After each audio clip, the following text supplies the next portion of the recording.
Okay. Other significant development. New court documents reveal Brandon Straka, organizer of the January 6th Stop the Steal rally and founder of the pro-Trump walk away movement, urging Democrats to become Republicans, gave far more information to federal investigators about his fellow organizers than previously known, including testimony on more than a dozen figures linked to the events of that day. It does have a feel all the way up to the top of a dam breaking, right? Or what did Jamie Raskin say yesterday? A waterfall of truth is starting. And Liz Cheney said the dam is breaking. And you know what? I believe her, because when guys like Mulvaney, Mnuchin, Pompeo, and others are now like beating feet to the J6 committee, that tells me that they know the tide has turned. They know that Trump's days are numbered, and they need to get in front of it now, because if they continue to stick with Trump and cover up his crimes, it will come back to visit them in the worst possible way. So I do believe the dam is breaking. I do think we're going to see things accelerate. And don't be surprised if we start to see some arrest warrants or indictments of some people higher up in the command structure of the insurrection, like John Eastman, Jeffrey Clark, Rudy Giuliani, maybe Roger Stone, maybe Bannon, maybe Mike Flynn. We're going to begin to see those indictments coming, I think, fairly soon. Ooh, whoa. Got a little shiver. And Steph, once we start indicting them, yes. Oh, they're going to flee. You think John Eastman will thrive in federal prison? Yeah. He will cooperate like that. Yeah. Well, you have to give Cassidy Hutchinson some props, right? I mean, to have the courage, because you're right. It's like something starts the dam from breaking. Then other people are like, oh, crap, I better get out there and get my story out there because, obviously, I mean, look at Tony Ornato, right? Through unknown sources and tried to put it out there that Cassidy Hutchinson was lying and, but get your ass in there under oath, right? Yeah.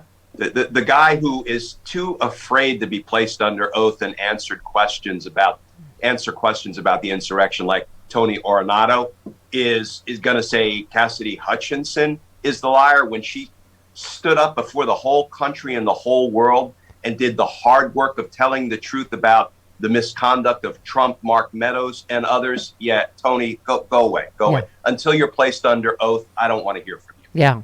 Glenn, you sound happy clappy this morning, which is good. But I mean, it's I know what you mean, that you can feel, it feels like it's taking too long, but almost the layers we're uncovering makes me feel like, oh, this is the biggest conspiracy in the history of our country, at least, and that you can understand, I guess, why, because now it seems like they're sharing everything, J6 and the Justice Department. So it feels to me legally like leaps and bounds this week. What do you think? Yeah, sometimes justice sometimes justice takes forever, and then it comes all at once. Yeah. And we are so ready for the all at once part, and it feels like we're getting close. Yeah. Quickly, we had Eric Swalwell on yesterday, who's and you obviously, as a former prosecutor, are very excited about his new bill. So this just passed unanimously in the Senate. You say it's a victory for more than 250,000 families who lost a loved one to violent crime, but their cases remain open and unsolved with no arrests being made. I don't know, unless the Republicans somehow have a hissy fit and decide this will go to Biden's desk. Tell us just a little bit about what this bill is.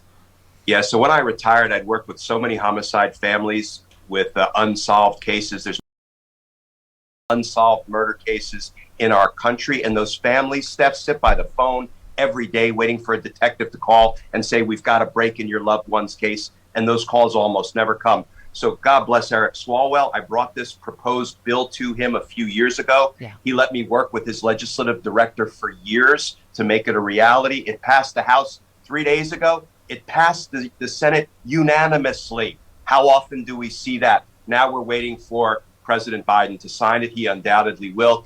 And the reality is, this is the first step on giving homicide families a statutory right to demand a review and reinvestigation of their loved one's murder case. Steph, help is on the way for these families. And justice is on the way for us, it sounds like. Yes. Yay! All the way. Are you confident all the way up to Trump with the news this week? Okay. More so now than ever. I am. Okay. Yay! We end on happy clappy. And Glenn Kirschner will be on panel for DC Sexy Liberals September 10th. I cannot wait to see you in person. Steph. Can't wait.